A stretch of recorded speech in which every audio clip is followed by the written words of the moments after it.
We're honored to be joined by the Honorable United States Congresswoman Mikie Sherrill. Congresswoman, great to have you with us. Thanks for having me. There are so many issues to talk about, but I want to prioritize. We're involved in a longstanding public awareness initiative around accessible, affordable, quality childcare. You have said there's a childcare crisis, and we're about potentially be falling off the federal funding cliff for childcare. What exactly does that mean, and what role are you playing to keep us from falling off that cliff, please? Well, Steve, first of all, you really have been on a public awareness campaign, and I want to thank you for it because I think for too many years, this was seen as a problem of moms. They just had to figure it out on their own. And I can tell you, my oldest just turned 18 this weekend, and I still have nightmares about how awful it was 18 years ago trying to figure out how I was going to get her into quality and affordable childcare and get back to work. And it was awful then. It's worse now.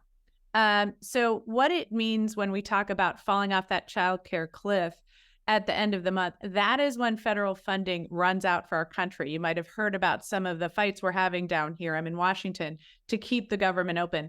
That is when the money that we put into stabilized childcare runs out.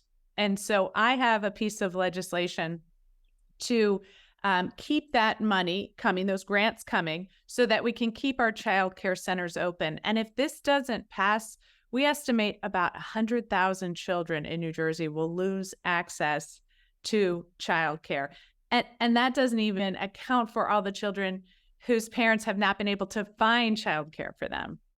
So, Congressman, we're taping this toward the end of September. It'll be seen after that. So I believe you're saying that the debate, the whatever is going on in Congress right now, particularly with the Republicans who control the House of Representatives, is about the closing down, the shutting down of the government, the funding of childcare.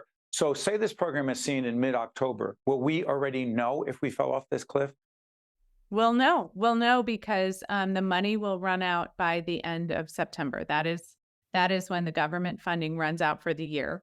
And so we're working desperately to find ways to keep these centers open because if they shut, it's not easy to reopen childcare centers. The level of certification for childcare workers that we require, if we're going to leave them with our children, the facilities and what is required to have the safety requirements of a childcare facility, the number of people that need to be working there, especially in infant care, which is very expensive and also is very difficult for young children. So these requirements all make it very difficult. If these centers close down, it will be very hard to reopen them.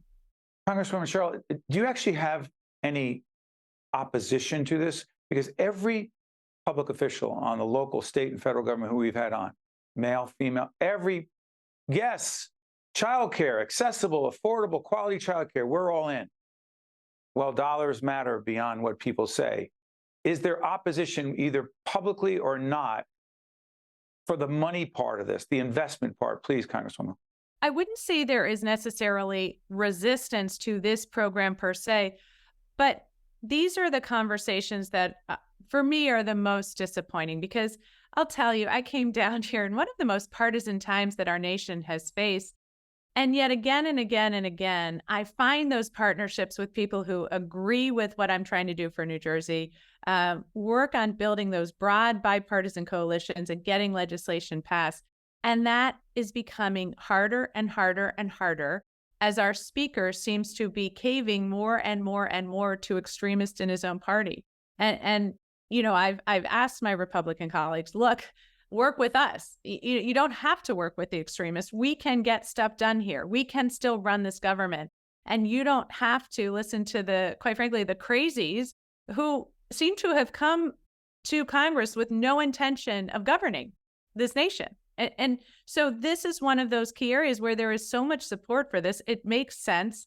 I can tell you, I was, everyone from labor unions to high-end defense manufacturing to the New Jersey Chamber of Commerce. Everyone understands that this is a critical need if we are going to ensure that parents can get back to work, that our economy can function here in New Jersey. And so there's no opposition. The opposition just seems to be to actually credibly running the government down here. This is something that really struck me, protecting military women and military families.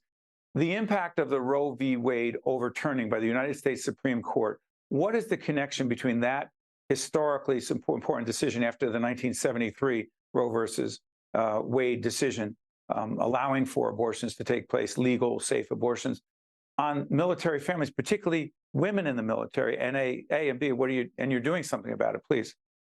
So everyone who's joined our military had the understanding that they would have access to reproductive health care, and they would have those baseline protections of Roe if they joined our military before Roe was overturned. And I will tell you that when you are serving in the military, you receive orders. And so you don't get to say, oh, I'm not going to go serve in Texas because they now have some of the most draconian anti-choice laws and some of the worst outcomes for women in the country. You can't say, I'm in a high-risk pregnancy, so I don't want to go to that state because that puts my life and the life of my unborn child in danger. And excuse me, in Alabama, where Republican Senator Tommy Tuberville uses senatorial courtesy powers to delay military promotions are subject to confirmation hearings. Here's why I'm saying that. Our senators and other high-level elected officials in certain states, disproportionately Southern, did they have the influence over which women have access and who don't? Well, if you are ordered to go to Texas right now, where 120,000 men and women serve, then you don't have access to reproductive health care services in many cases. So what the military has done is to say, look, by law, we're not allowed to pay for your abortion, but we can pay for your travel out of state, and we can ensure that you are able to leave, that you are given leave so that you can go seek better reproductive health care as a minimum of what we should do for our service members and their families. And that is something that Senator Tuberville is blocking, the travel ban for military women, not allowing them to travel for these services. But not only that, he's also withholding all the promotions for generals and admirals in our military. And we estimate that by the end of the year, statutorily, that these admirals and generals will be mandatory forced to retire. So they won't be able to stay on in those positions. 3/4 of our flag officers across the world, serving in positions across the world, will be forced to retire with nobody being promoted into those jobs. Before we let you go and vote, quick thing, two things. One, remind people of your military service, Congresswoman. So I went to the Naval Academy, and then I served for almost 10 years as a Navy helicopter pilot and as a Russian policy officer. And during that time, I did serve in Texas.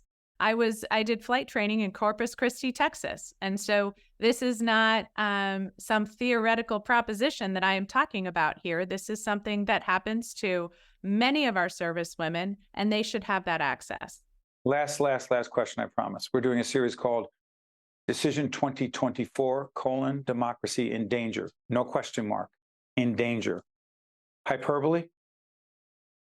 Sadly, I don't think so. I think we should all be very cognizant of the people across this country who don't believe in our democracy. Mitt Romney, in a recent article, laid out what he sees as people who don't share these values and don't believe in the Constitution. And I think we should all be very concerned about that and ensuring that we vote for people who care about this country. And when they take that oath to the Constitution, they do, as we say in our military oath, they do so freely and without any mental reservations or purposes of evasion. And finally, if members of Congress argue that, as the president, former President Donald Trump said, we need to suspend the Constitution, or he's considering doing that, for those who opt to believe and say that we want Donald Trump to be president, regardless of the rule of law, regardless of how these trials play out, and regardless of whether he abides by the constitutional peaceful transition of power. There's a question here, trust me. Doesn't matter. We just want Trump. Is that part of the danger to democracy? That is not a democracy. That is an authoritarian government. So yes, that would be a clear danger to democracy. We've held Congresswoman Mikie Sherrill too long. She has a vote to cast. And Congresswoman, we thank you for taking the time to be with us. It will not be the last time. All the best to you and your family and your colleagues. So much. down in Congress doing the people's work. Thank you, Congresswoman. Thank you. You got it. I'm Steve Adubato. That's the Congresswoman. Stay with us. Think Tank with Steve Adubato has been a production of the Caucus Educational Corporation. Funding has been provided by the Turrell Fund, supporting Reimagine Childcare, RWJ Barnabas Health, New Jersey Institute of Technology, New Jersey Sharing Network, Horizon Blue Cross Blue Shield of New Jersey, the New Jersey Education Association, IBEW Local 102, Operating Engineers Local 825, and by Veolia. Promotional support provided by NorthJersey.com and Local IQ, and by the New Jersey Business and Industry Association.